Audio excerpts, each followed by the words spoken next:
Hello, I'm Ed Murphy with the Astronomy Department at the University of Virginia, and this is Astronomy 3450 Mission to Mars, Lecture 2, The Basics of Spaceflight. I thought we'd begin by looking at Newton's laws of motion and how they apply to spaceflight, and that will teach us how objects move through space. Just as importantly, it will also help us address some common misconceptions when it comes to the laws of motion. For example, what do we mean by action and reaction? So let's go ahead and get started with a couple simple definitions. So the first definition that I want to talk about is speed. What is speed? Speed is a measure of the distance, d, covered in a certain amount of time, t. Now, we're all familiar with this from driving a car or being in an automobile. For example, 65 miles an hour means that you cover a distance of 65 miles in a time period of 1 hour. So speed is just distance divided by time. Now, with some very simple algebra, we can just rearrange that to find that distance is equal to speed times time. For example, if I drive at 60 miles an hour for 3 hours, well, in the first hour I'll cover 60 miles, the second hour I'll cover 60 miles, the third hour I'll cover 60 miles, so I will cover a total distance of 180 miles. So distance is just speed times time. And then the third law of motion, or the third example that we want to use here, is to rearrange it again and get time in terms of distance and speed. So, for example, if I'm curious how long my trip took, and I know that I went 150 miles, and I know that I drove at 50 miles an hour, well, 150 miles divided by 50 miles per hour tells me that the trip would take 3 hours. So let's put this to use right now. So I'm going to ask you throughout this lecture to complete a number of lecture exercises. You can find the link to the lecture exercises in Colab under the schedule tool for this semester. So the first one is the International Space Station is currently in an orbit about 418 kilometers, which is 261 miles above the surface of the Earth. Its orbital speed is 7,660 meters per second. In 1 minute, how far does the International Space Station travel in kilometers? So this is a distance, speed, and time, and I want you to tell me the distance, how far it travels in 1 minute, traveling at a speed of 7,660 meters per second. Now's a good time to pause the lecture, do the calculation, and enter the results into the lecture exercise. And again, you can get that link through the schedule tool in Colab. And I will work out the answer here in just a second. So go ahead and pause it now and work out your answer.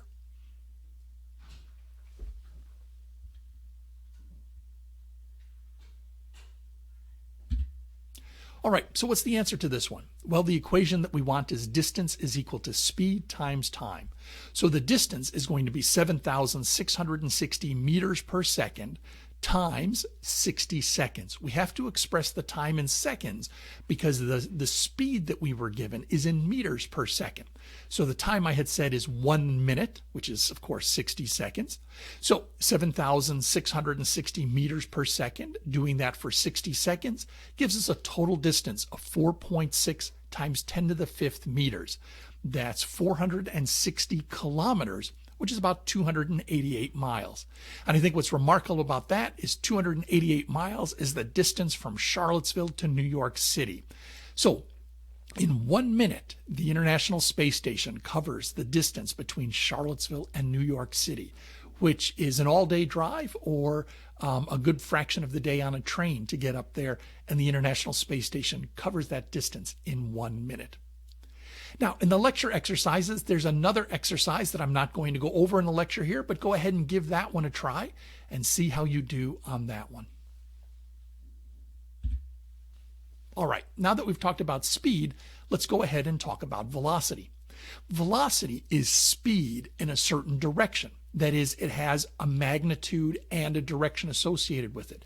And something that has both magnitude, a value associated with it, and direction we call in science a vector. So velocity is an example of a vector.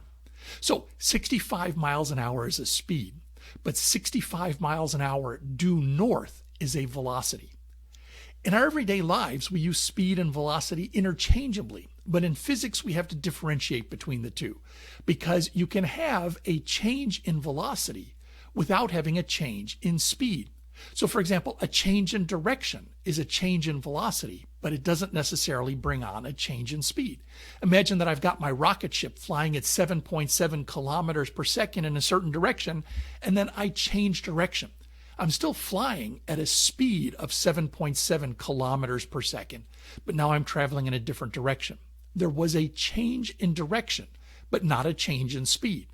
That means there was a change in velocity, even though the speed didn't change. So, velocity is speed in a certain direction. An acceleration is defined as a change in velocity. So what we just saw, where our spacecraft was traveling at 7.7 kilometers in a certain direction and then changed directions, even though the speed didn't change, the velocity did. And if the velocity changed, that means there was an acceleration. Now, in physics, we don't differentiate between accelerations and decelerations. That is, we just call them all accelerations. To be formal about it, sometimes an acceleration will have a deceleration will have a negative sign put in front of it, but it all depends on how you set up your coordinate systems. We're not going to worry about that kind of detail here. Also, you can guess that acceleration is also a vector. It has not only a magnitude, but a direction associated with it as well. Another quantity that we're interested in is momentum. Momentum is the combination of mass and velocity.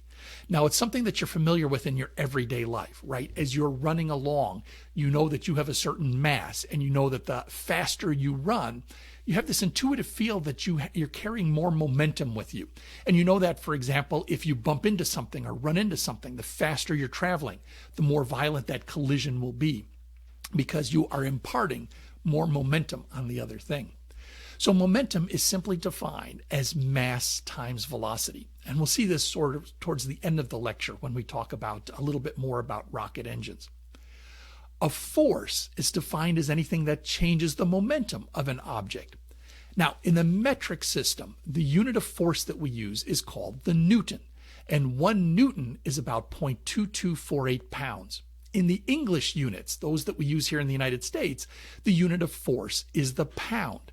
And so 1 Newton is about a quarter of a pound, very roughly. Or in other words, 1 pound is a little bit more than 4 newtons of force. So a force is anything that changes the momentum of an object. When we notice that momentum is mass times velocity, typically what we're talking about here is a change in momentum is a change in velocity. Because when we think about it in our everyday lives, we're not often changing the mass of things. So usually we're talking about a change in velocity. Well, you'll remember that a change in momentum is a force, and a change in velocity is an acceleration. And right there, we see Newton's second law of motion. We'll talk more about it here in a few minutes, but force, which is a change in momentum, is mass times acceleration, which is a change in velocity. Now, you're most familiar with the force due to gravity, right? The force of gravity is pulling you down to the surface of the earth. And so if your mass is 100 kilograms, then the force of gravity pulling you down to the surface of the earth, that is the force that your feet exert on the surface of the earth, is 981 newtons. That also happens to be the force that the earth is exerting backwards on your feet. Since you're not falling into the earth and you're not rising up, you're standing perfectly still, that means that the forces are balanced. A force of 981 newtons pushing down is balanced by a force of 981 newtons pushing upwards, and therefore you're static. There's no net force acting on you.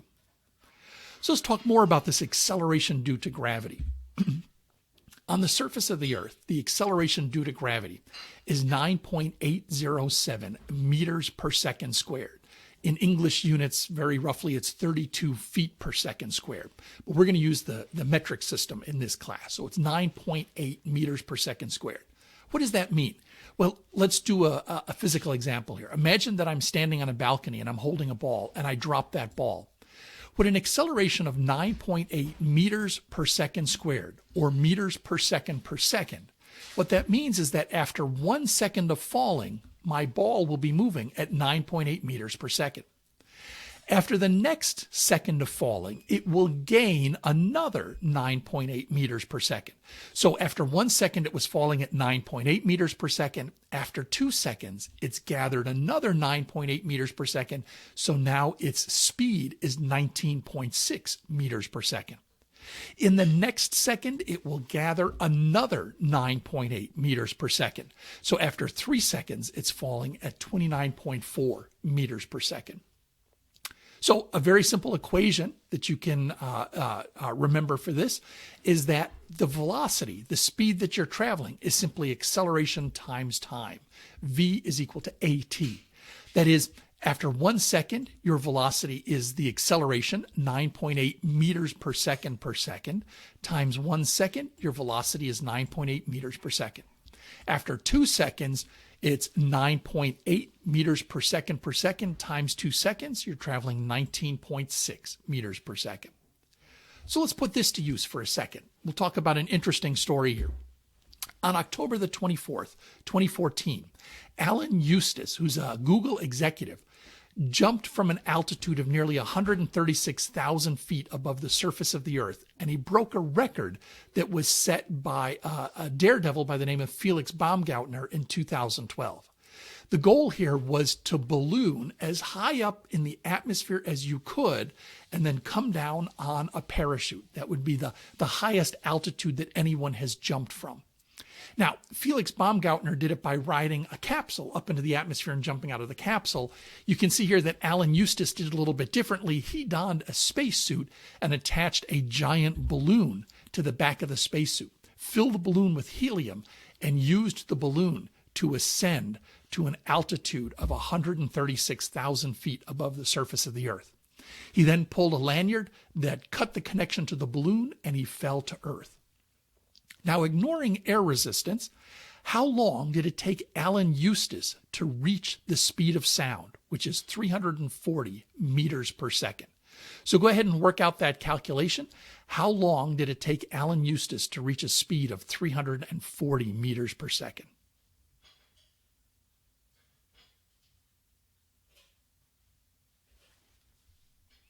All right, go ahead and put your answer in the lecture exercises that are out there. And again, you can find that link in Colab.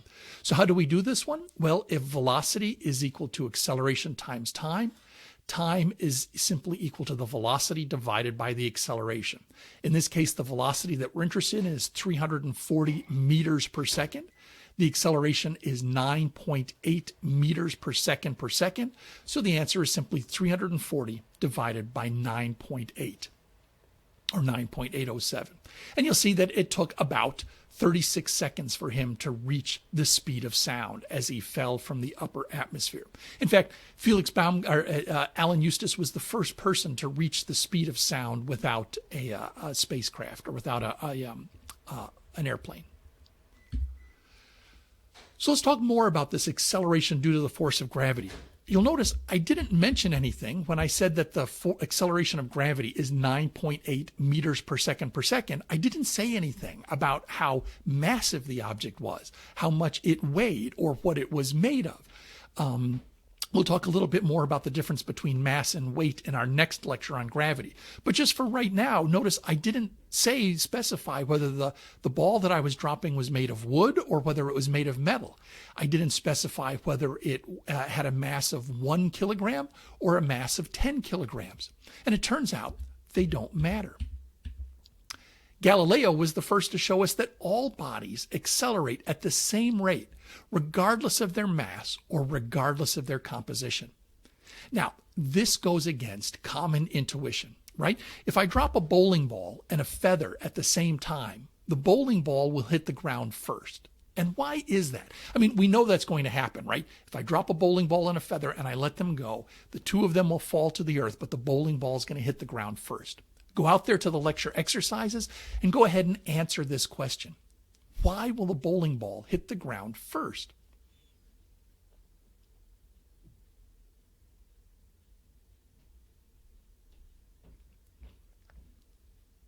All right. Now that you're back, let's talk about the answer to this. If I drop a bowling ball and a feather at the same time, we know that the bowling ball will drop straight to the earth, but the feather will float down. And so we can guess that air resistance or wind resistance has something to do with this answer. And what happens is the air resistance is proportional to the area of the object that's falling. And it also depends on the mass of the object. And because a feather has a very large area and a very low mass, it is much more significantly impacted by wind resistance or air resistance than is the bowling ball. In fact, when I drop a bowling ball, the wind resistance, the air resistance is negligible. But when I drop a feather, it is not. So the question is, what would happen if we could get rid of air and drop a bowling ball and a feather at the same time? Now, here at home where I'm recording these lectures, I don't have the ability to do that. But there is a fantastic video that I will show you now of someone who has done this at a NASA research center where they have a giant room where they can pump all the air out of the room. So let's go ahead and watch Brian Cox's video of feathers and a bowling ball falling in a vacuum.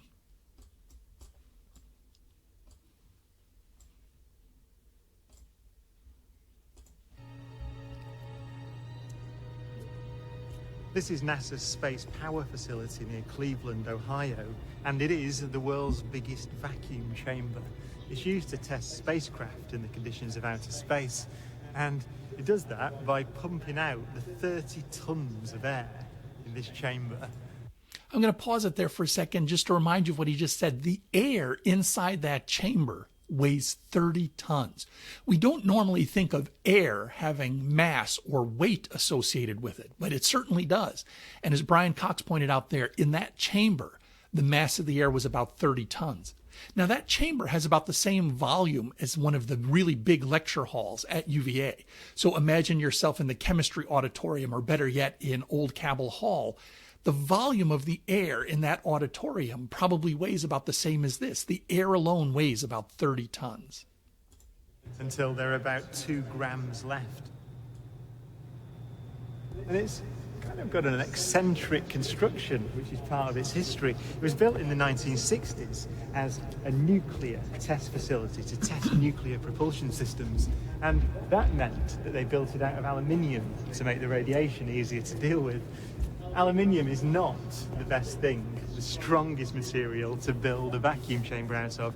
So they built an outer concrete skin, which is part radiation shielding and part an external pressure vessel, so that this thing can take the force that's present on the outside when it's pumped out to the conditions of outer space.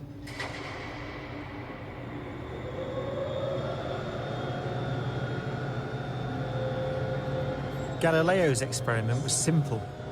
He took a heavy object and a light one and dropped them at the same time to see which fell fastest.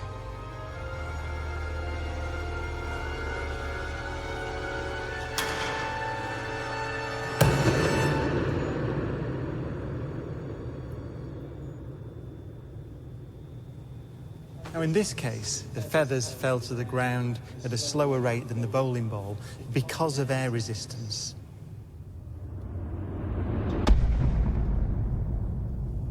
So in order to see the true nature of gravity, we have to remove the air.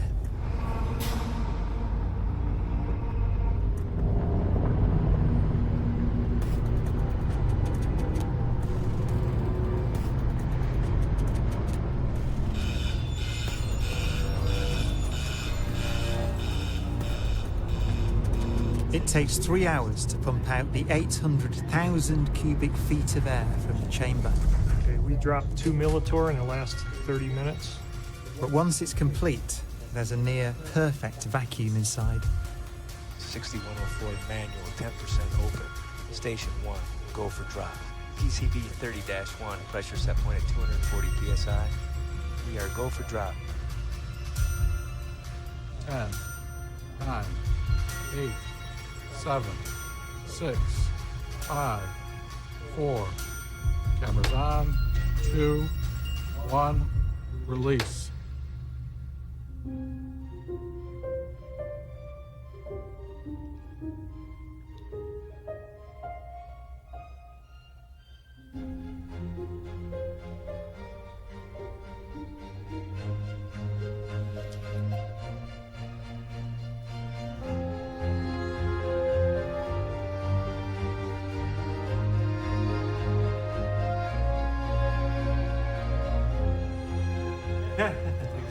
Look at that. They came down exactly the same. Wow.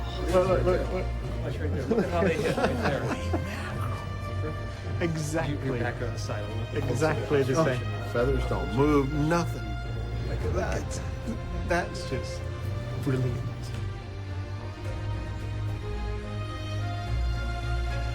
Isaac Newton would say that the ball and the feather fall because there's a force pulling them down, gravity.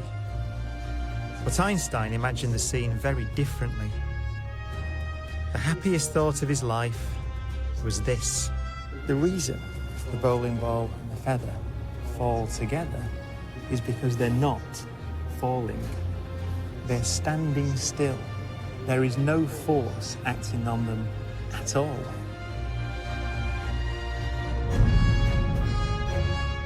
He reasoned that if you couldn't see the background, there'd be no way of knowing that the ball and the feathers were being accelerated towards the Earth. So he concluded they weren't.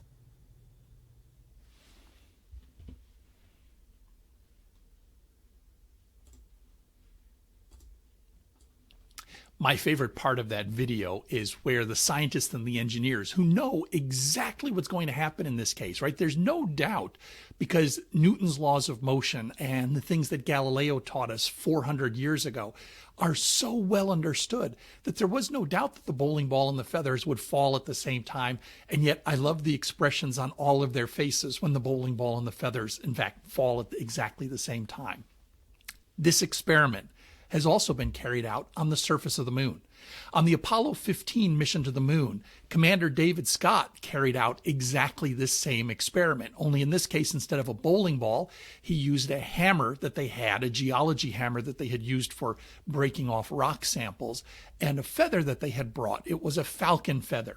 Now, he says it's appropriately a falcon feather, and that's because both Dave Scott and his companion on the surface of the moon were Air Force officers, and the mascot of the Air Force Academy is the falcon. And so they brought with them a falcon feather. And in fact, they had named their lunar lander, which you can see behind him in the video. He'd named his lunar lander the Falcon. So let's watch Dave Scott on Apollo 15 drop a feather and a hammer. Jim, we copied both solar wind and penetrometer drum in the ETB. Not quite yet. I haven't put the solar wind in yet, but I will shortly. Oh, wow, watch this. Joe, you have a good picture there. I've got... Beautiful picture, Dave. Well, in my left hand, I have a feather. In my right hand, a hammer. And I guess one of the reasons we got here today was because of a gentleman named Galileo a long time ago who made a rather significant discovery about falling objects in gravity fields. And we thought that where would be a better place to confirm his findings than on the moon. And so we thought we'd try it here for you.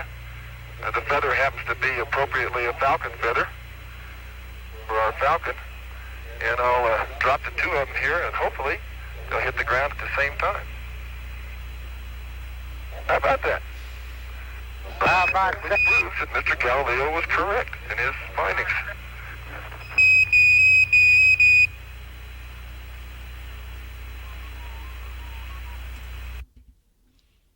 So as we can see, that experiment works on the surface of the moon as well. So let's talk about Isaac Newton's laws of motion. And a little history behind them. In 1687, Isaac Newton publishes a 3-volume treatise on the laws of motion and the law of gravity called the Mathematical Principles of Natural Philosophy. Natural philosophy was what they knew physics as at the time. And this was, of course, the mathematical principles of physics. And it's considered by most scientists, especially those of us in the physical sciences, to be the greatest work that was ever produced in the physical sciences. And Newton expressed in this treatise, these treatises, the 3 laws of motion. And we're going to go over each of these in detail and how they apply to spaceflight. So let me read them now very quickly, and then we'll examine each of the laws in turn. So Newton's first law of motion. Unless acted upon by an outside force, a body at rest will remain at rest, and a body in motion will remain in motion in a straight line at a constant speed. The second law says that the force acting on a body is proportional to the mass and acceleration, and the third law says for every action, there is an equal and opposite reaction. So let's go back to that first law for a second. Unless acted upon by an outside force, a body at rest will remain at rest, and a body in motion remains in motion in a straight line at a constant speed. Now, this is contrary to what Aristotle had taught us. The great Greek philosopher Aristotle had developed a physical understanding of the universe, and Aristotle believed that the natural state of things was to be at rest. If he had expressed a law of motion, it would have been that a body at rest will remain at rest, and a body in motion will come to rest. Now, what Isaac Newton understood, based on work that was done by Galileo and others before him, was that the reason that that body comes to rest is because a force is acting on it. In the case of, imagine rolling a ball across the ground, it's friction between the ball and the ground. That force of friction acting on the ball provides a force, a deceleration, which slows the ball down and brings it to rest. Isaac Newton thought, well, what would happen if there were no forces acting on it? And he realized that a body in motion remains in motion in a straight line at a constant speed. So let's put that to use. Let's talk about the space shuttle for a second. The mass of the fully fueled space shuttle is 16 times the empty mass of the space shuttle. We call this the mass ratio of a rocket. It's the ratio of the mass of the fully fueled vehicle compared to the empty vehicle. Now, we need to put this in perspective. What that means is, imagine getting into your car, and let's say your car weighs 2,000 pounds. That would be like getting into your car, which weighs 2,000 pounds, and carrying along with you 32,000 pounds of fuel. You don't think about it when you look at a rocket launching, but the vast majority of the mass of that rocket at launch is fuel. It's not the weight of the astronauts. It's not the weight of the space shuttle. It's not the weight of anything. It's the weight of the fuel is the dominant mass. Overwhelmingly the dominant mass. As I said, the fuel is 16 times more massive than the space shuttle. So the question is then, why does the space shuttle carry so much fuel? If the mass of the fully fueled space shuttle is 16 times its empty mass, why does the space shuttle carry that much fuel? Is it because the space shuttle has to keep firing its engines to stay in orbit? So go out there to the lecture exercise and answer true or false. The space shuttle had to carry large amounts of fuel because it had to keep firing its engines to stay in orbit.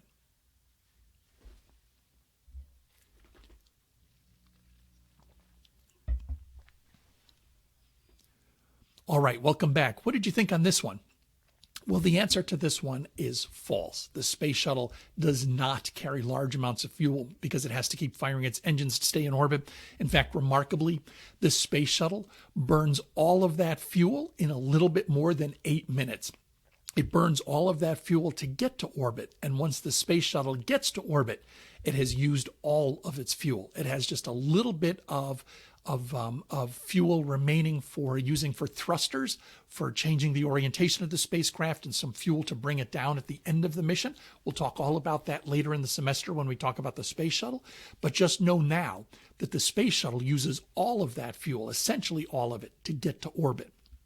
It does not have to keep firing its engine once it's in orbit, because Isaac Newton says once an object is in motion, it will remain in motion in a straight line at a constant speed unless acted upon by a force. And in the case of the space shuttle orbiting the Earth, for the most part, there is no resistance. There is no air resistance. There is no friction slowing it down. Now, that's not quite true. There is a little bit of air resistance. There is a little bit of friction. And if the space shuttle the missions were typically about 2 weeks long or less. And so in those 2 weeks, the air resistance wouldn't change the orbit very much. But for the International Space Station, for example, which is in orbit permanently. Every few months, we do have to boost the orbit of the International Space Station because that tiny amount of air that's up there provides enough friction to slow it down, and its orbit slowly lowers over time. So as I said, every few months we fire some thrusters and boost it back up again. They would have had to do the same thing with the space shuttle if it could stay in orbit longer. So that raises an interesting question. And by the way, the space shuttle doesn't move in a straight line. It moves in an orbit because it is being acted upon by a force. And that force is gravity. And we're going to talk all about that in our next lecture in a minute. So where does this misconception come from? I think this misconception largely comes from the movies.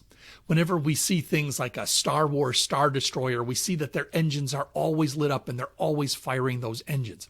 Now, the thing is, if you wanted to go someplace, you need to fire your engines, but you can turn your engines off and you'll keep moving at the same speed that you had when you turned your engines off. I'm not sure where they need to go in such a hurry because by firing their engines, they're providing a constant force, and that force is accelerating the ship, making it go faster and faster.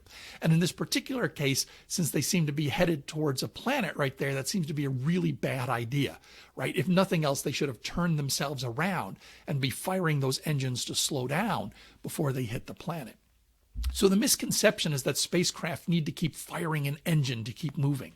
And the answer is not true. According to Newton's first law, once we throw the spacecraft out there with some speed, it's just going to keep moving in that direction and speed unless it's acted upon by a force. I think probably the best example of this is the Voyager 1 spacecraft. The Voyager 1 spacecraft was launched back in 1977 on a Titan III rocket. And the Voyager 1 and its twin, Voyager 2, studied the planets of the outer solar system. Voyager 1 visited Jupiter and Saturn, and Voyager 2 visited Jupiter, Saturn, Uranus, and Neptune. Now, here's the thing. Voyager 1 is still out there today. We're still in contact with it today.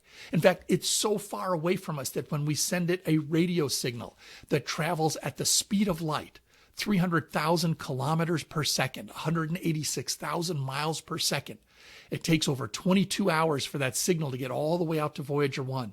And then Voyager 1 responds, and it takes its response more than 22 hours to come back to us. The round trip time to get a signal out there and back again is more than 44 hours. But Voyager 1 is still traveling away from the sun, and it's still traveling away from the sun at an essentially constant speed of about 17 kilometers per second, 17.2 kilometers per second, or 38,500 miles per hour. And it's doing that without constantly firing an engine because of Newton's first law. This rocket threw Voyager 1 off the Earth with a certain speed. And as Voyager 1 left the Earth, it traveled towards Jupiter. And you'll see here in its encounter with Jupiter, it used the gravity of Jupiter to speed it up. And so it gained speed in its after encountering Jupiter. And then it had a second encounter with Saturn. And then the gravity of Saturn and its large moon Titan bent Voyager 1's orbit so that it's leaving the solar system and it will never come back. It's traveling fast enough, as we say, it's achieved escape velocity that it will never return to our solar system and will travel away from us forever. But it's been out there in space now for more than 40 years, and it's not continuously firing an engine. It doesn't have to. Let's do another example of this with another lecture exercise. Imagine that I'm spinning a ball over my head. So I've got a ball attached to a string, and I'm just spinning the ball over my head, just spinning it round and round and round as hard as I can. What will happen to the ball if the string suddenly breaks? So suddenly the string breaks.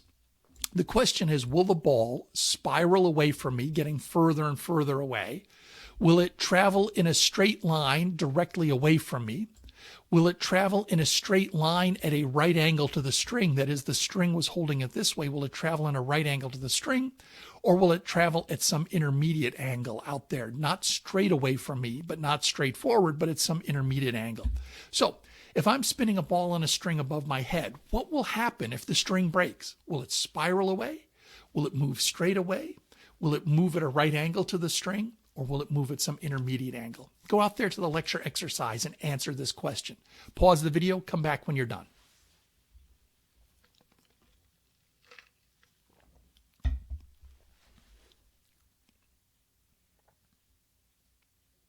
So what did you think on this one? What did you come up with? Well, the answer to this one is Newton's first law of motion. A body in motion remains in motion in a straight line at a constant speed unless acted upon by a force.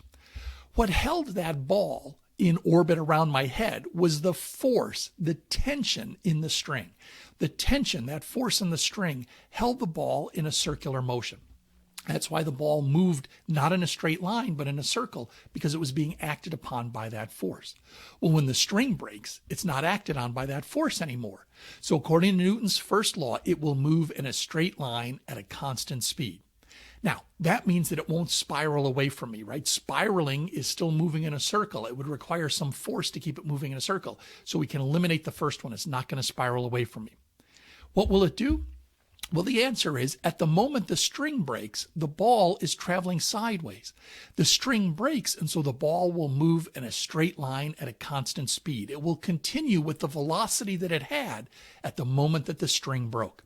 At the moment the string broke, the ball was traveling this way, and so when the string breaks, the ball will continue moving that way. So the right answer to that one was C. It's going to travel in a straight line at a right angle to the string.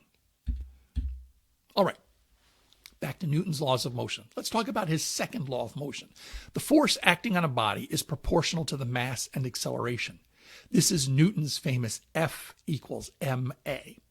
Now, this is one that you have a lot of everyday experience with, and it's perfectly intuitive. So let's do an example of this.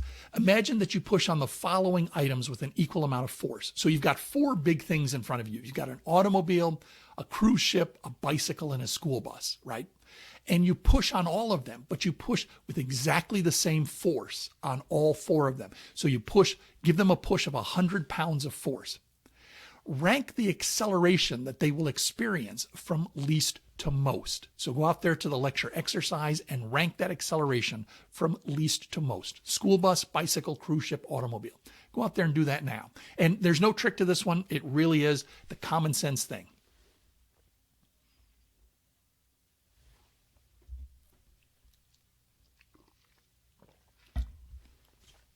All right, welcome back. So what did you think on this one? Well, the answer, as I said, is the obvious one for this one. If I push on a cruise ship with a force of 100 pounds, it's hardly going to accelerate at all. Whereas if I push on a bicycle with a force of 100 pounds, it will undergo a significant acceleration. So in order from smallest acceleration to largest, from least to most, we would have the cruise ship, the school bus, the automobile, and then the bicycle. It clearly depends on the mass of the object. The more mass of the object, the smaller the acceleration. And that's not surprising given Newton's law, second law, F equals ma. The force that we apply is proportional to mass times acceleration. Or in this last example, the acceleration is the force divided by the mass. If I push on four things equally with the same force, but they have different masses, if the acceleration is the force divided by the mass, the bigger the mass, the smaller the acceleration, because I'm taking a constant force and dividing by a bigger number. So, as you can imagine, this is very intuitive.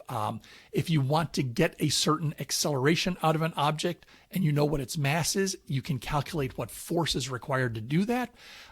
If the object is much more massive, it requires more force to get the same acceleration.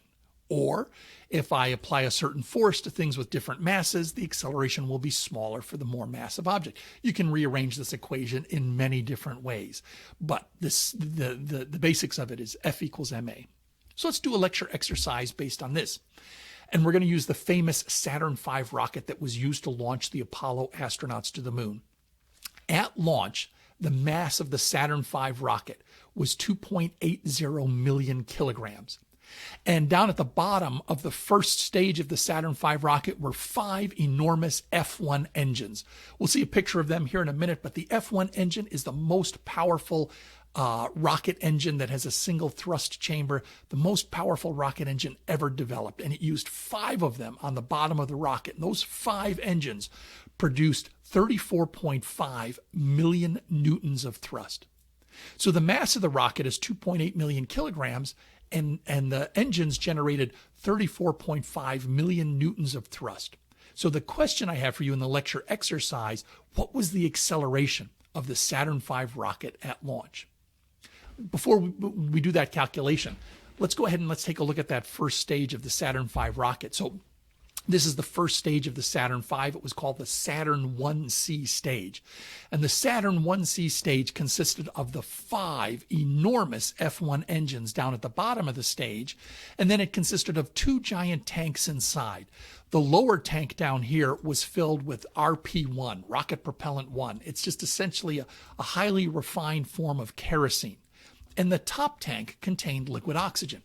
Because, of course, rockets, unlike aircraft engines, have to bring their oxygen with them. An aircraft engine gathers the oxygen from the outside world, brings it in, and uses that to combust with the fuel.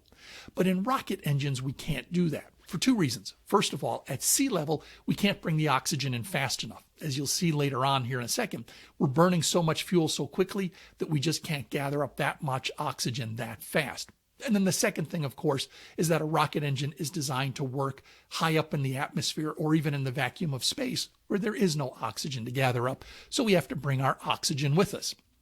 And the best way to do that is in the form of liquid oxygen, cooling oxygen until it condenses into a liquid. So this is the giant first stage of the Saturn V rocket called the Saturn 1C or the S1C first stage. To give you an idea of how big this stage is, these are 2 photographs that show you. Those are the enormous F1 engines. This is the bottom of one of the Saturn V rockets. That is Wernher von Braun, the German and then American scientist who was largely responsible for the design of many of the rockets that NASA used in the early days of the space program.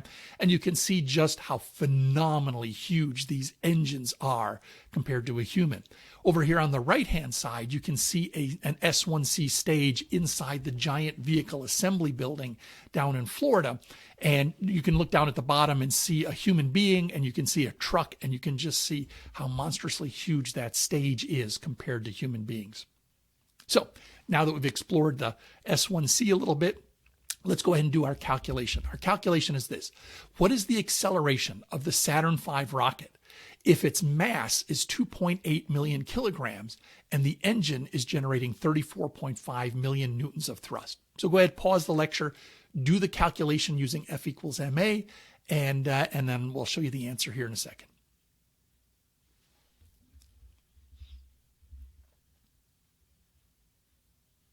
All right, welcome back. What's the answer to this one? Well, Newton's second law says force is mass times acceleration. So acceleration is simply force divided by mass. And so if acceleration is force divided by mass, we have 34.5 times 10 to the 6th. That's 34.5 million newtons of thrust divided by a mass of 2.8 times 10 to the 6th kilograms, 2.8 million kilograms. So we just plug those numbers in the calculator. We get 12.3 meters per second per second. 12.3 meters per second squared. That's the acceleration of the Saturn V rocket at liftoff, 12.3 meters per second squared. So the question is, how does that compare to the force of gravity? And in spaceflight, we often use not meters per second squared to talk about an acceleration. And in particular, sometimes when we're talking about launches, we use something called Gs.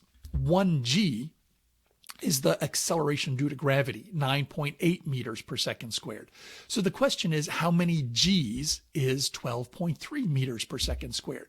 So go ahead and go to the lecture exercise now and do that calculation. How many Gs is this?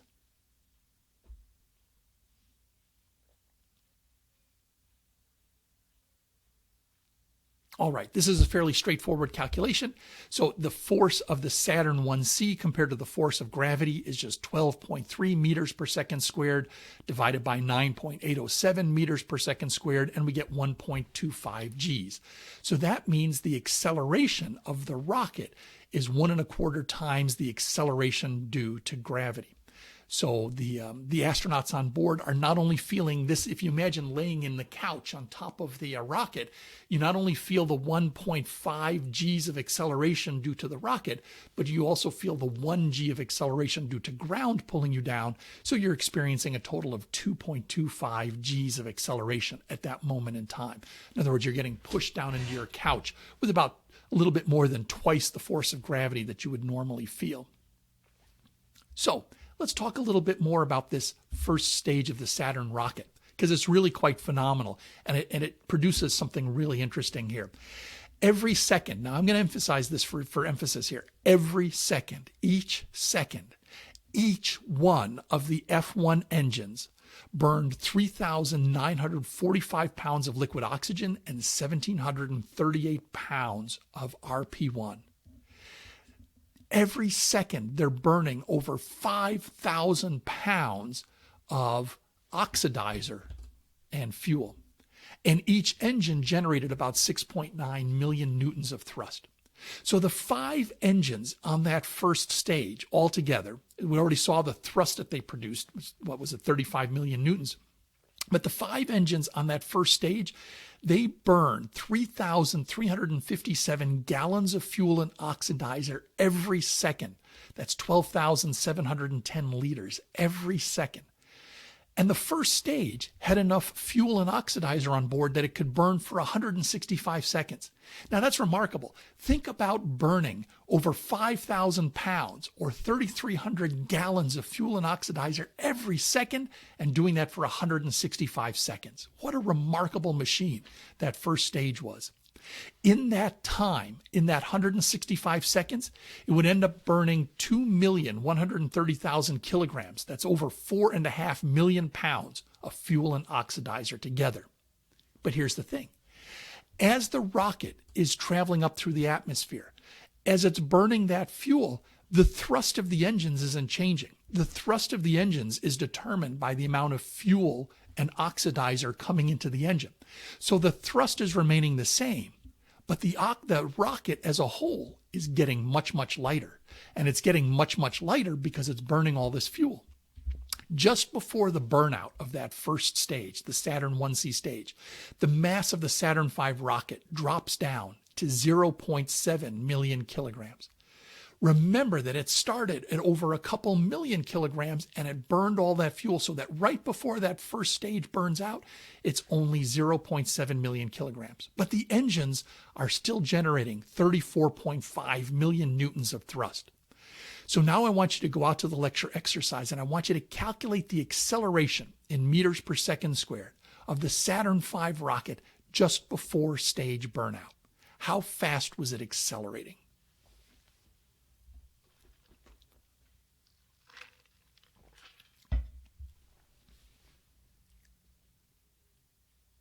All right, welcome back. What did you get for this one?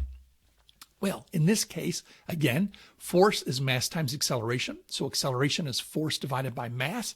The force is the same 34.5 million newtons that we had before, but this time the mass is only 0.7 million kilograms, and now the acceleration is 49.3 meters per second squared. How does that compare to the force of gravity? So go back out to the lecture exercise and work that out real quick. How does this acceleration, 49.3 meters per second squared, compare to the force of acceleration due to gravity?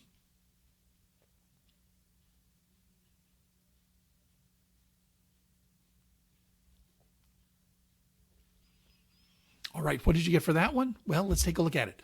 The force due to the S1C right before burnout is 49.3 meters per second squared, and the force of gravity, or the acceleration, I should say, due to gravity is 9.8 meters per second squared. So it turns out to be about 5 Gs, so over 5 times the force of gravity. What that means is that as the rocket is getting less and less massive, but the force of the engines, the thrust is the same as it was before, the rocket is accelerating faster and faster, and the G-forces are going up and up. Here's an amazing photograph of the Saturn V rocket taken by a long-distance camera just after the first stage had used its fuel, and we had what's called staging. That is, the first stage is disconnected from the rest of the rocket. It falls away. The second stage fires its engines and the rocket accelerates onto orbit, and that first stage ends up falling down into the ocean and just ending up as a piece of debris at the bottom of the ocean. This is a wonderful graph that shows you what's going on. Now, in fact, they never let the Saturn V rocket get all the way up to 5 Gs. They would actually shut some of the engines off to prevent that from happening. So let's look at this. Here's the time running across the bottom. Look at this graph for a second. The time running across the bottom is the second since liftoff. And the force over here, I'm sorry, the acceleration, I keep using force. I need to be more careful and say acceleration. The acceleration over here on the left side in meters per second squared, or there it is in G forces or G's, shows you the forces that the acceleration of the rocket. So 1 here is at liftoff. And as we saw at liftoff, the acceleration from the rocket was a little bit more than 1g. Now that acceleration climbs higher and higher and higher. And the reason the acceleration is going up is the rocket is getting lighter and lighter. The force isn't changing. The engines are producing just as much force as they did before, but the rocket is getting lighter and lighter. Now, if they didn't do something, that would continue to climb until that first stage ran out of fuel. But at this point, the acceleration was getting up around 4 Gs, and that would stress the rocket. And so it was designed, the system was designed so that at this point they would shut off the middle of the 5 F1 engines. So the F1 engines, there were 4 of them with 1 in the middle. They would shut the one in the middle. It was called the inboard engine. So you can see at moment 2 here, they shut off one of the 5 engines. And so the thrust drops down. But those other 4, those other 4 continue to fire, and they continue to accelerate the rocket until we get to 3 right here. And at that moment, they have the staging. The first stage has used up all its fuel. They disconnect the first stage. It falls away. Well, what happens is those 4 engines suddenly shut off. That stage is discarded. And when those engines suddenly shut off, you go from 4 Gs of acceleration down to 0 Gs of acceleration. Later on this semester, we'll watch the Apollo 13 movie. And what you will see happen to the astronauts in this point, think about what's happening here. At this point, they're being pushed back into their couch with a force from the rocket that is 4 times the force of gravity, plus the original weight they have. So they're being pushed into their couch at 5G, and suddenly all that force is gone. So they're being pushed down, and suddenly it's released, and they slam forward up against their harnesses. It was really quite, you'll see in the movie, it's really quite violent. People don't think about this, but this moment, the astronauts go from being pressed into their couches under tremendous forces to having those forces released. Well, the thing is, Newton's first law, an object in motion remains in motion in a straight line at a constant speed. When that force is suddenly released, your body wants to keep going the way it was, and so it's just going to slam up against those harnesses. And then suddenly they fire the second stage. So now suddenly you get slammed back into the couch as the second stage fires. And just like the first stage, the acceleration is going to increase. And you're going to, as the engine burns, you're going to get pressed more and more and more into your couch. Not because the thrust of the rocket's increasing, but because the mass of the rocket is decreasing. Until eventually, when they get high enough here, they actually cut off, again, one of the engines.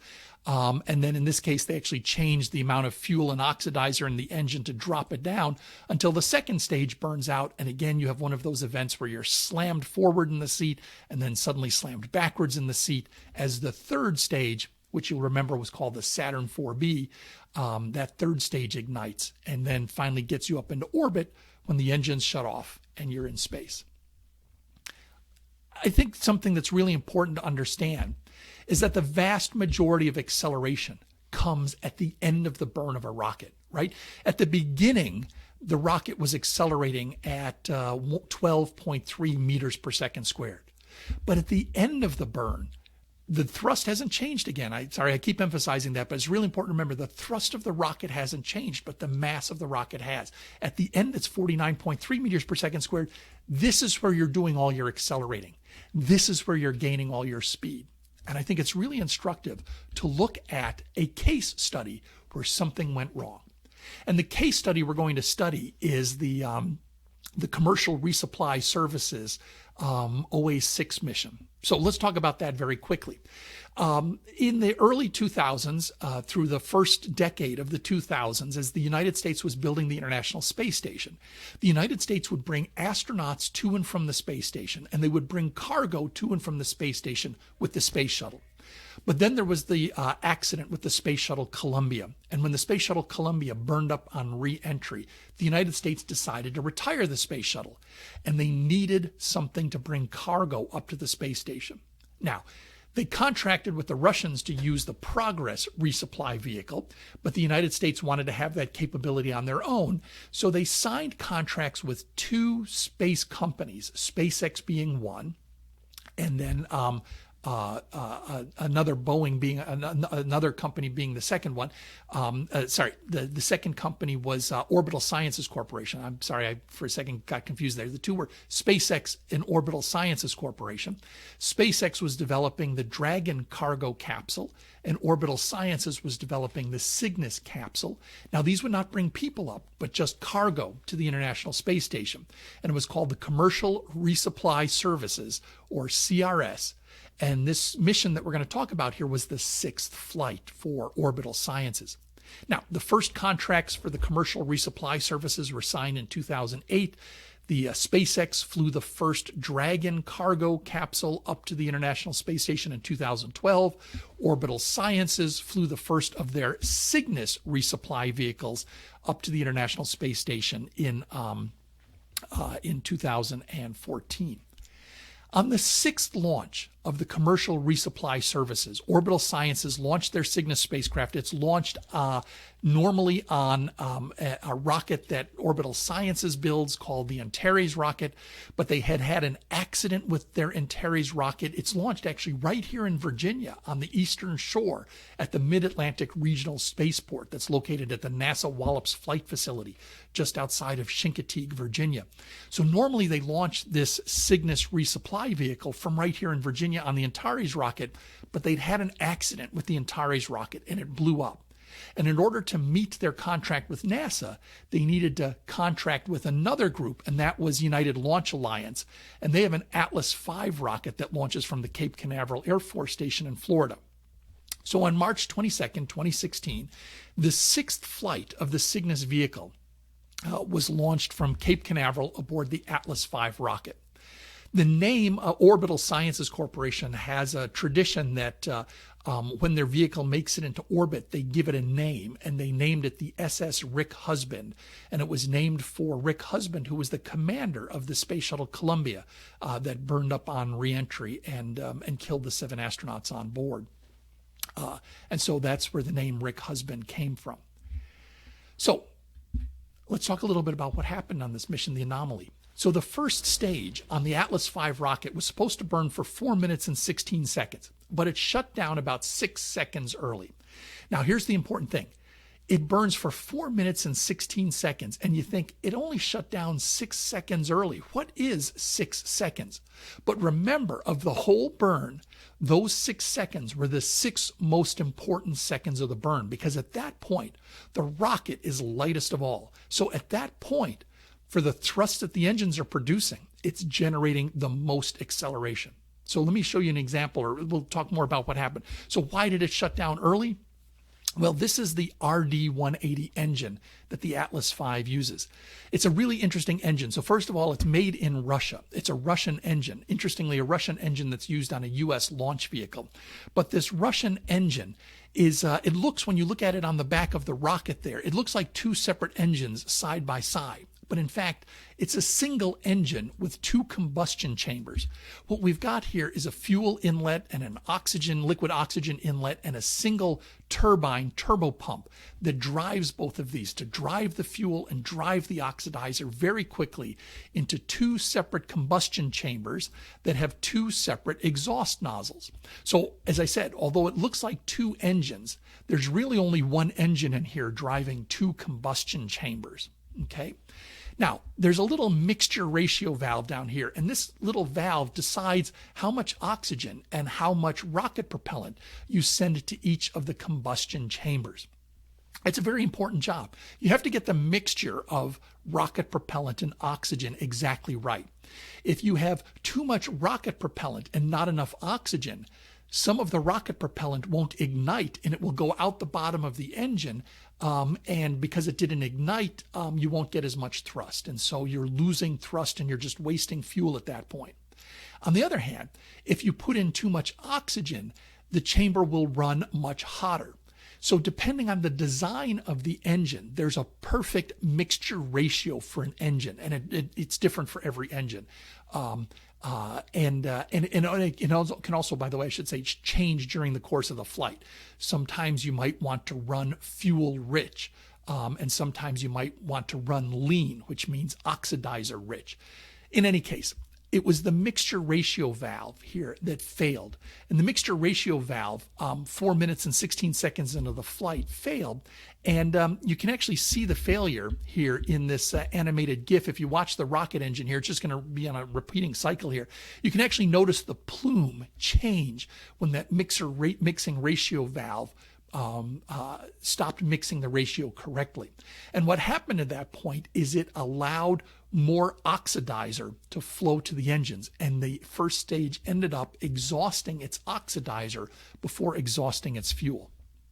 Now, it only shut down 6 seconds early.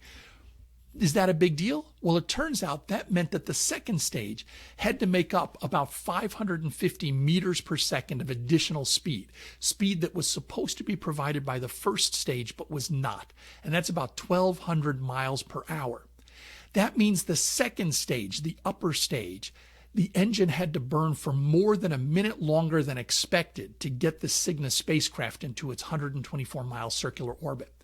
It is lucky that they had enough reserve fuel to do that, because normally when you launch a rocket, you calculate precisely how much fuel is needed, and then you put just a little bit extra in.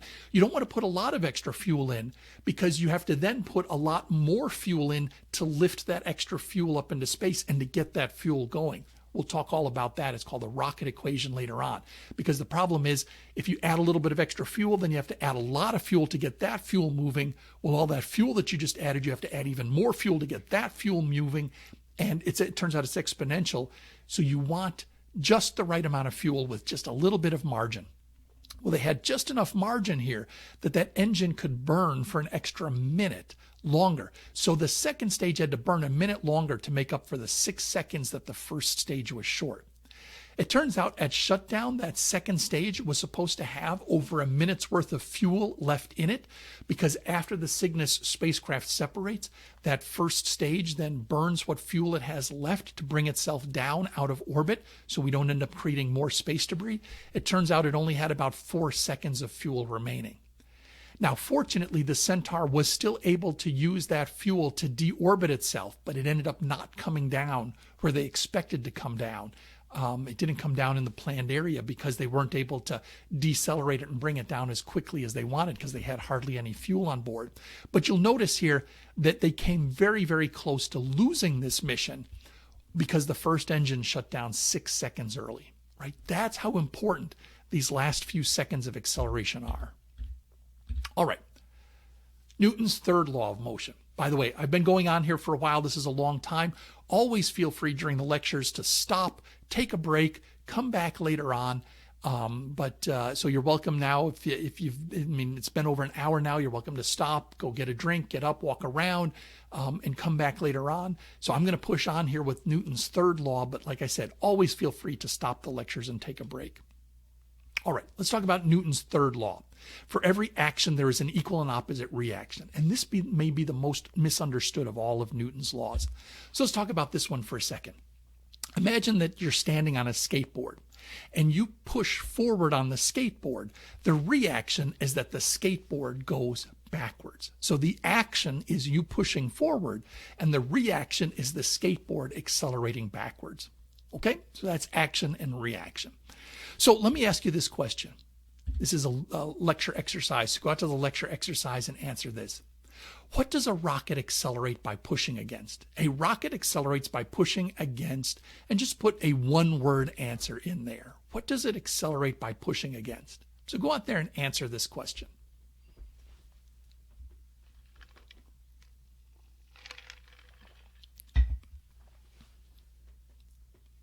All right, so what do you think on this one? Well, one of the most common answers I get is that the rocket pushes against the ground, and then the ground pushes against the rocket and it launches into space. And that certainly looks plausible in this image right here with the Saturn V launching. You see the exhaust from the rocket coming down. It's clearly impinging on the pad. And so your first thought might be that the action-reaction is that the exhaust from the rocket is hitting the pad, and then the pad is pushing up on the rocket. However, it's pretty clear that that's not the case here in a few seconds, because now the exhaust from the rocket isn't even reaching the pad anymore. And we know that the rocket is still accelerating here, and it's quite clear now that the exhaust is not pushing on the ground at all. And so it's not the action reaction in a rocket launch is not that the rocket pushes on the ground and the ground pushes back and accelerates the rocket. That is not, let me emphasize, that is not the action reaction. Your other thought might be, well, maybe it pushes against the air, right? So the rocket's pushing against the air. But remember, this rocket at launch weighed millions of kilograms, over 2 million kilograms. And so imagine now here in my office here, as I push against the air with my hand, I don't make much progress. Pushing against the air, given the mass of this rocket, isn't going to do very much. And it's not pushing against the air either. So what is the rocket pushing against? What is the action reaction? The action reaction here is best understood if I give you another example. Imagine that I'm standing on an ice rink with a pair of ice skates. And I've picked an ice rink with ice skates because for anyone who's ever been on ice skates, you know that's a pretty frictionless surface. So I'm on an ice rink in a pair of ice skates. And so I'm sort of standing there. And for some reason, I have brought with me a big bag of bricks, right? I'm holding this big bag of bricks. And I take a brick out of my bag and I hold it in my hand and I push on the brick. So what happens? I'm going to use this book to represent the brick. As I push on the brick pushes back on me. The action is that I push on the brick. The reaction is that the brick pushes on me. As I accelerate the brick accelerates me. Now, because my mass is much greater than the mass of the book, from F equals ma, the acceleration on me will be less than the acceleration on the book, or on the brick. As I throw that brick, it's going to go very quickly. It's going to accelerate very fast, but I will accelerate backwards slower because my mass is greater, but I will still accelerate backwards. So now I take out of my bag another brick and I push on that. Well, I'm going to accelerate a little bit more. And as I push on the next brick and the next one and the next one and the next one, as I push these bricks out, I'm going to go faster and faster and faster. As I push these bricks out, I move faster and faster and I keep accelerating. Rockets do the same thing. What a rocket is doing, it is pushing hot gases. We call them the exhaust. It pushes the hot gases out the bottom of the rocket, and as it pushes those gases down, those gases push back on the rocket, and the rocket accelerates upwards. So what a rocket is really pushing against, I think probably phrased this way, I probably shouldn't phrase it this way, but I will anyhow, is a rocket accelerates by pushing against the exhaust. The action is pushing the exhaust out the bottom of the rocket at high speed, and the reaction is the exhaust pushes up on the rocket and accelerates the rocket forward. So let's look at some examples of Newton's third law of motion. This first one I'm going to show you is a demonstration that's done at MIT in their physics department there. And what they have is a tricycle that has a fire extinguisher mounted on the back of it. So when he comes out here, I'll pause the video for a second and explain what's going on. So there's a fire extinguisher that's mounted on the back of this bicycle here. And the fire extinguisher has a highly compressed gas inside. And what he's going to do is open a valve to release that gas. Well, as that gas is pushing against the inside of the cylinder, when he releases the valve, the gas can escape. So the cylinder is pushing against the gas is pushing against the cylinder. You're going to see it accelerate the bike.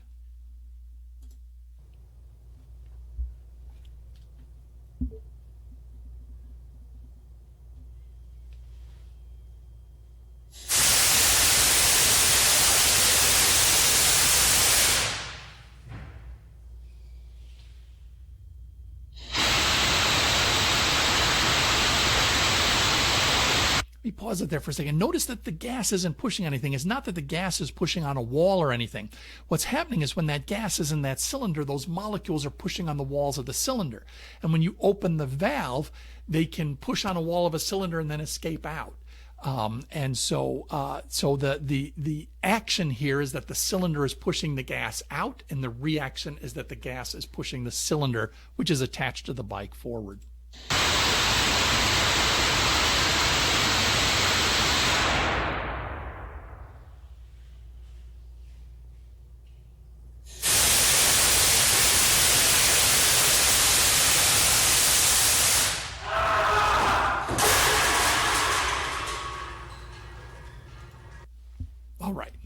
little bit of humor there at the end. All right, let's do another example of this, which is actually from an astronaut on the International Space Station here. So it's going to take me a second to... We're not the only ones who are... I'm going to skip ahead here. Greetings from the International Space Station, where we're currently 260 miles above the Earth in a weightless environment. We can help show how Newton's third law of motion works in microgravity. If I keep my feet planted, like this, to represent gravity, this space shuttle model will fly, but won't come down to the floor like yours does on Earth. Now notice in that case that the action and the reaction wasn't obvious. He pushed on the space shuttle, but the space shuttle was not very massive, the little model I should say, the little model of the space shuttle.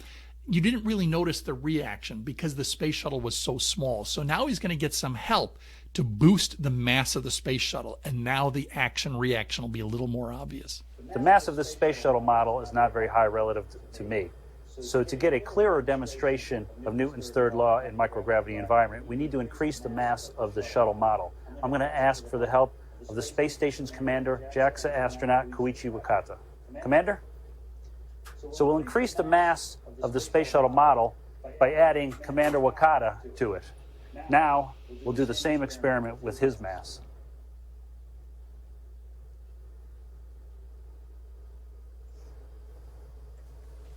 Newton was right. So you'll see in that case, in that second case, when he pushes the commander forward, he himself moves backwards. So the action was pushing the commander forward, and the reaction was the commander pushed back on him, and he went backwards. Okay, so that is action-reaction. And that raises an interesting question. I don't know if you've ever thought of this one, but it's one of my favorite ones to talk about, which is, why do we light the rocket on fire? So go ahead to the lecture exercise and answer this question. We light the rocket on fire because. So go ahead out there and go ahead and answer that.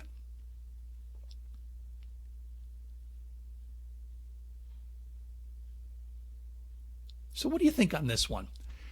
It's not obvious, I think. Everybody knows that rockets are lit on fire, but we don't often talk about or think about why it is that we light them on fire. So to do that, let's study a little bit about the properties of gases. So let me bring up this simulation here of the properties of gases. All right, we're going to do an ideal gas here, and then I'm just going to use this bicycle pump, and I'm going to pump four good pumps of gas into this box, and then I'm going to give it a few seconds here to equilibrate and move around. So let's talk about a couple things here real quick. I'll let that gas distribute across the inside of the box.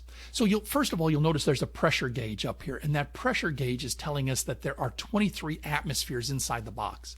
1 atmosphere is the pressure that we feel here at sea level due to our atmosphere. And 1 atmosphere is about 101,325. So 1 times 10 to the 5th newtons per square meter. Now, let me put that in perspective, right? That means 1 square meter, which is 1 meter by 1 meter. 1 atmosphere means that our atmosphere is pushing down on us with a force of 101,325 newtons. That's a phenomenal amount of force pushing down on us because of the weight of our atmosphere over us. In English units, that's about 14.7 pounds per square inch. So for 1 square inch, the weight of the atmosphere pushing down on you is 14.7 pounds. Now, you don't notice that because it turns out you've also got that atmosphere inside of you, and the atmospheric pressure in you is the same as the atmospheric pressure outside of you, and because the two of those are balanced with one another, you don't feel that pressure pushing down on you, that weight pushing down on you. But as we saw in that video a little while ago, when they took all the air out of that chamber, the weight of the air was 30 tons that they evacuated out of that chamber. In any case, so that's the atmospheric pressure. What that means is that as these molecules of air inside the box collide with the walls, the total momentum imparted on the walls is a force, and that force is 23, in this case right now, what is it? It'll be a little bit more than 23 atmospheres in the box right now, with an atmosphere again being 101,000 newtons per square meter. So as these molecules collide with the walls of the box, they're pushing outward on the box. They're providing a force on the outside of the box. So the question I have for you is, what's going to happen to the particles if I increase the temperature in the box? So go out to the lecture exercise right now and just answer that question. What will happen to the particles if I increase the temperature in the box? So go ahead and answer that.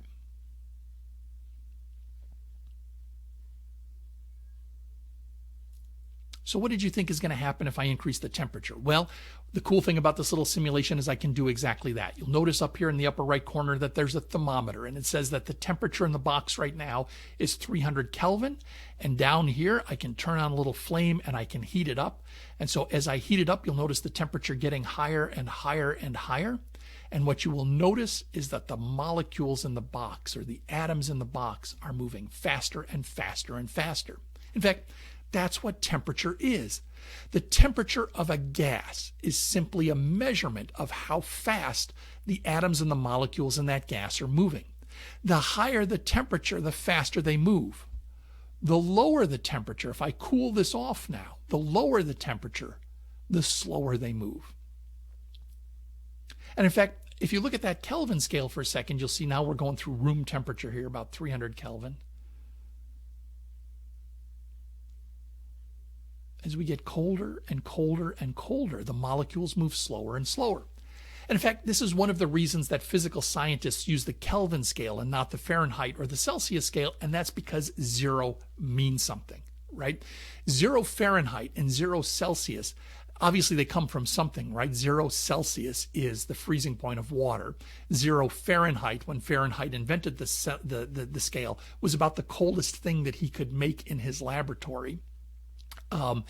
Those are arbitrary numbers. 0 doesn't mean something. Obviously, you can have negative temperatures. We routinely have negative Celsius temperatures here in Charlottesville in the wintertime, and we occasionally even get below 0 Fahrenheit here in Charlottesville in the wintertime.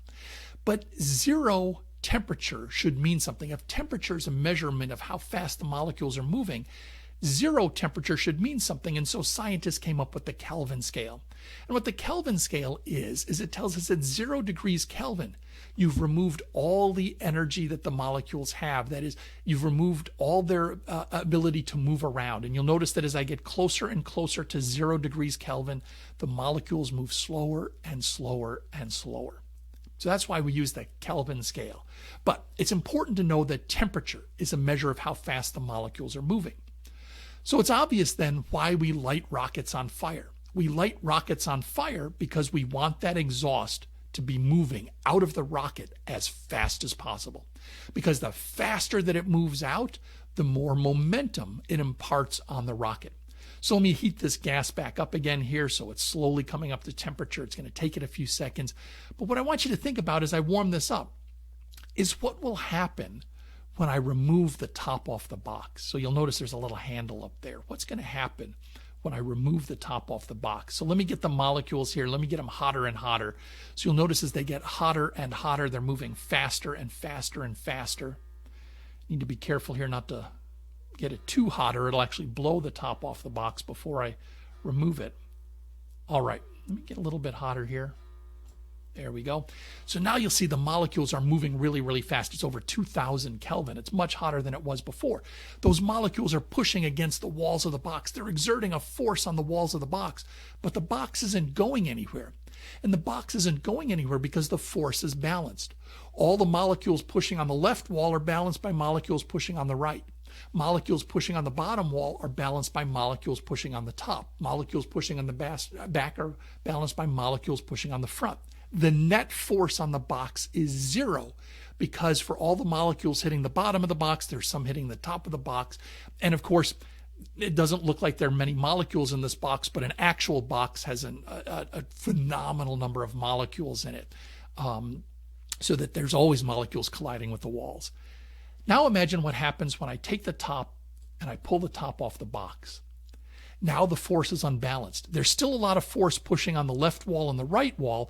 There's a lot of force pushing on the bottom wall, but now that the top wall is gone, there's no force pushing on that.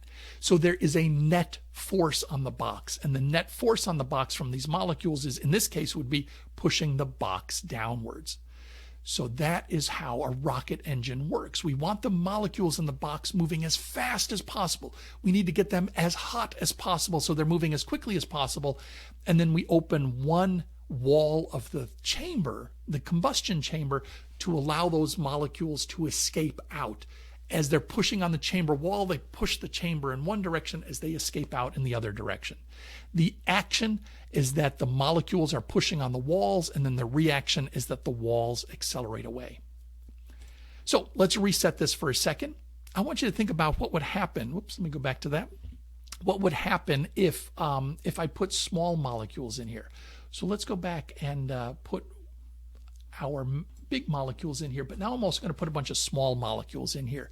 So before I put the small molecules in here, I want you to go out to the lecture exercise and answer that question. What do you think the small molecules, how do you think their speed is going to compare to the speed of the big molecules? Now remember, they're all at the same temperature. They're all going to be at 300 Kelvin. So go out and answer that question before I put them in there.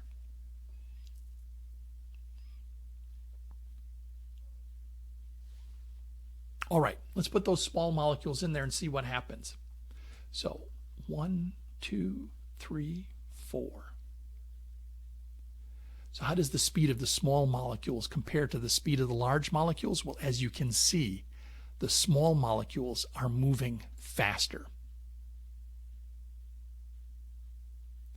We will see later on in the semester with some kinds of rocket engines, it's valuable to have the mass product that comes out of your reaction to have a low mass, because what happens inside this is there is an equipartition here where all the molecules have the same energy, and so the small ones, because they have less mass, have to have a higher velocity. And when they collide with those bigger molecules, the conservation of momentum says if you have a big molecule and a small molecule colliding with one another, the small one is going to end up moving away much faster. And so the small molecules are moving faster. And we'll see later on in the semester that in some rocket engines, it helps, some specific kinds of rocket engines, it helps to have low mass molecules because they are moving faster than higher mass molecules. But in any case, let's go back to our rocket engine here for a second. And let's talk about rocket engines. All right. So let's talk about the thrust from a rocket. Force is a change in momentum. We already saw that, right? Momentum is mass times velocity, and force is a change in momentum. Okay, and in fact, in particular, it's a change in momentum per unit time. So it's the change, for example, the Newton is the change in momentum in 1 second of time, right? In a rocket engine, the particles in the exhaust are typically moving at some average speed, VE, and we want that speed to be as high as possible. And we do that, of course, by igniting. Where's my picture of? We do that by igniting the molecules. Now, the way we do this is we pick our fuel and our oxidizer, so we know that there's a lot of energy stored in them in the terms of chemical potential energy, right? If in the case of this one we have kerosene and liquid oxygen. Well, we all know that if you mix kerosene and liquid oxygen, when the kerosene oxidizes, when it combines with the oxygen, it releases energy. And it releases energy by giving the products of that, which can be carbon dioxide, and water vapor, it gives those products lots of energy. They go off with lots of thermal or motion, energy of motion, lots of speed. So we pick our chemicals, our reactants, so that they have a lot of stored chemical energy. We ignite them. The fuel oxidizes, which releases that chemical energy, turns it into thermal energy, and that thermal energy turns into speed, right? And so the speed of that exhaust, it has some average speed, which is VE. And it turns out that average speed is dictated by the chemical reaction that goes on. Different chemical reactions will produce some average speed. So in the case of a rocket engine, we're stuck based on the reactants that we're using. We've got some average speed VE. So the way we make a rocket engine go is we have a mass flow through the engine. The speed is constant. It's not changing. but we have a mass flow going in there. That is, we're constantly pumping new reactants in, and those reactants are combining and they're getting exhausted out the bottom. And the mass flow rate in kilograms per second is usually denoted by the letter M, which is mass, with a little dot above it called m dot. And that is the mass flow rate, the change of mass per second.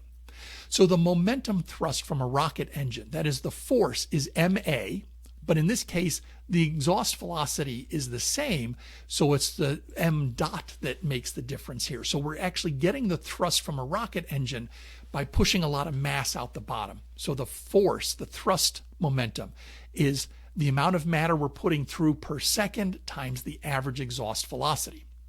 Why am I going through this?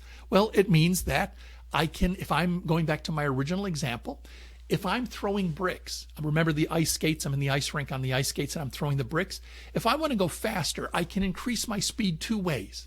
I can throw the bricks faster, right? If I hardly push the brick at all, I give it just a little throw like that, it's not going to impart very much. If I don't impart much acceleration on the brick, it's not going to impart much acceleration on me. So one way I can go faster is to throw the bricks faster.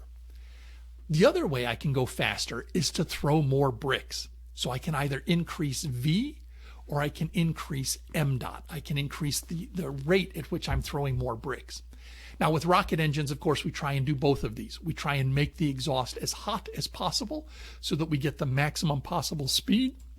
And then we also want big giant pumps on board to increase m dot. We want to push massive amounts of fuel through the engine every second. And you saw that with the F1 engine, where we were pumping over 5,000 pounds of fuel and oxidizer through that engine every second. Imagine the monstrously huge pumps that are needed to pump 5,000 pounds of fuel and oxidizer every second. So the important thing to remember about thrust is we can get more thrust by either throwing the bricks faster or by throwing more bricks, or of course by doing both, right? By increasing the velocity or increasing m dot. All right, the last thought I want to leave you with today is something about a change in velocity. So we've talked about speed and velocity, and we talked about a change in velocity, which could be a change in direction without a change in speed. So a change in velocity requires an application of a force, all right? Now, you can imagine that I've got a spacecraft going in some direction and I want to change the direction that the spacecraft is going. I could calculate the acceleration or the force that's needed to make that change. But that's actually unique then for each spacecraft because it depends on the mass of the object, and then that determines the force that's needed to produce the acceleration that's required to make that change. Oftentimes in spaceflight, specifically when we're talking about going from one kind of orbit to another orbit, we can talk about the change in speed that's required to do that, or better yet, I should say the change in velocity that's required to do that. And that change in velocity is called the delta V. And so we use the Greek letter delta to represent change. So delta V, the change in velocity that's required, is the change in velocity that's required to go from, say, one orbit to another. And the thing about delta V is it's the same for all spacecraft, because it doesn't matter how massive your spacecraft is. If you're in one orbit and want to be in a different orbit, you have to change your velocity to match the velocity of that new orbit. Now, if your spacecraft is really massive, then it's going to require much more thrust and more acceleration to get that required change in speed. But the nice thing about talking about delta V is we can talk about it without having to know in our heads what the mass of the spacecraft is, what the thrust of our the thrust of our thrusters are, the force that the thrusters provide. We don't have to know those. We just have to know the change in speed. But let's talk about delta V, for example. Let me do an example. Maybe that'll clear all this up. Here's an example of delta V. I've got my spacecraft traveling at 7.7 kilometers per second, and then I want to change to a different direction. 7.7 kilometers. So the speed is staying the same, but I'm moving in a different direction. So the question is, what change in velocity is required to do that? Well, clearly there's a change in velocity because my direction has changed. Change in velocity means that there will be an acceleration. An acceleration means that there will be a force. So I'm going to have to fire my engine here to do that. How can I do that? So before we get into the magnitudes of things, let's just talk about vectors for a second and answer this question. Go out to the lecture exercise and answer this question. Which direction do they need to fire their engine? If they're moving at 7.7 kilometers per second in this direction, and they want to be moving in that direction, What direction do they need to fire their thruster? Do they need to fire it in the direction of A? What I'm saying here is, imagine that you're at this point right here and you want to change your direction over here. Do you fire your engine in that direction? Do you fire your engine sideways? Do you fire your engine down and to the right as in C? Do you fire it straight backwards as in D? Or will more than one of these work? In fact, for answer E in the lecture exercise, if all of these will work. Now, you may have to fire the engine for longer or shorter in some cases. Don't worry about how long you have to fire it, just which direction do you have to fire it. Will all of them work up there? Will only A and B work? Or will A, B, and C work? So I want you to think about that for a second. I need to fire my engine. Which direction do I need to fire my engine here? So go out to the lecture exercise, answer this question.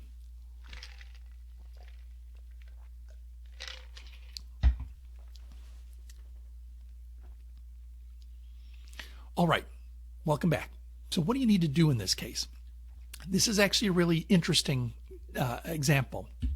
So what are we doing here? Well, our velocity was initially in this direction. We want to change it to be 45 degrees over to the side. We want our speed to be the same, 7.7 kilometers per second in each case, but we need to change the vector by 45 degrees. So how do I do that? Well, you might remember the rules of vector addition and subtraction back from high school. If I have one vector and I want to change to another vector, the way I can figure out how to do that is by take my second vector and put its origin at the origin of my first vector, and then draw a vector connecting the two tips, and that will tell me what I need to do. Let me give you this example.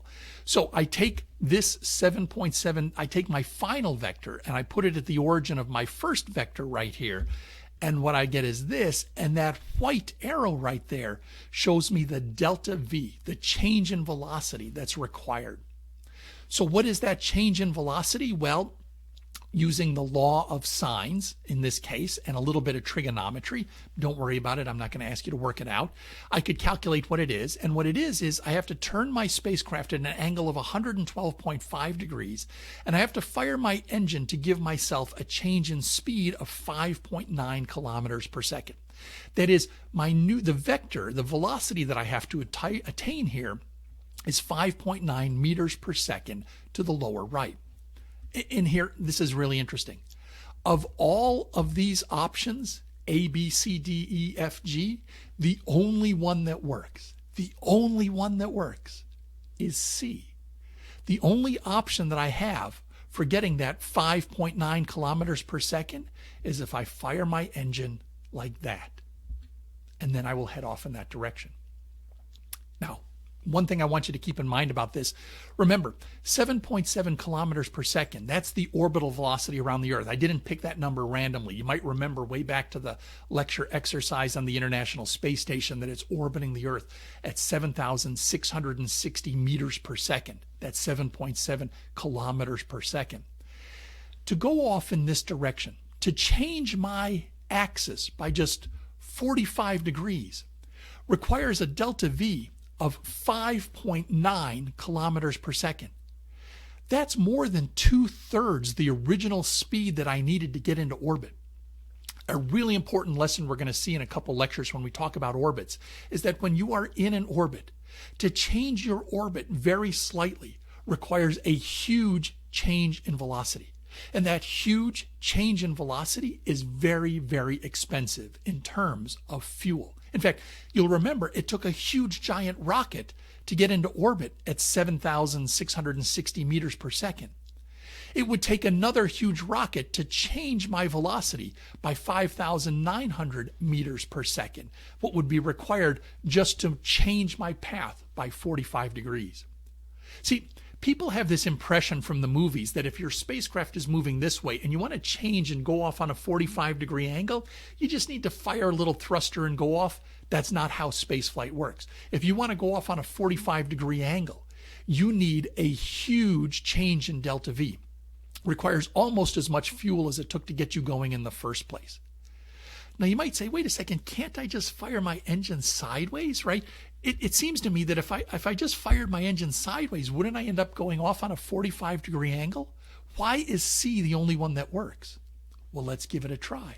Let's see what happens if I fire my engine sideways. In fact, let's fire my engine sideways and get a delta V of 7.7 kilometers per second. So I started with 7.7 kilometers per second this way, and then I fire my engine so that I gain a delta V sideways of 7.7 kilometers per second. Aren't I going at a 45-degree angle? Since this vector and that vector are the same size, aren't I going at a 45-degree angle? You are going at a 45-degree angle, but now let's work out your final speed. Your final speed in this case is going to be more than 7.7 kilometers per second because you're traveling 7.7 kilometers per second this way, 7.7 kilometers per second that way. What's your final velocity? Well, Pythagoras told us that a squared plus b squared is equal to c squared. So c right here is the square root of a squared plus b squared. Well, a squared is 7.7 kilometers per second. That's 7.7 kilometers per second. So just throw the numbers in there, 7.7 squared, add them together. C is 10.9 kilometers per second.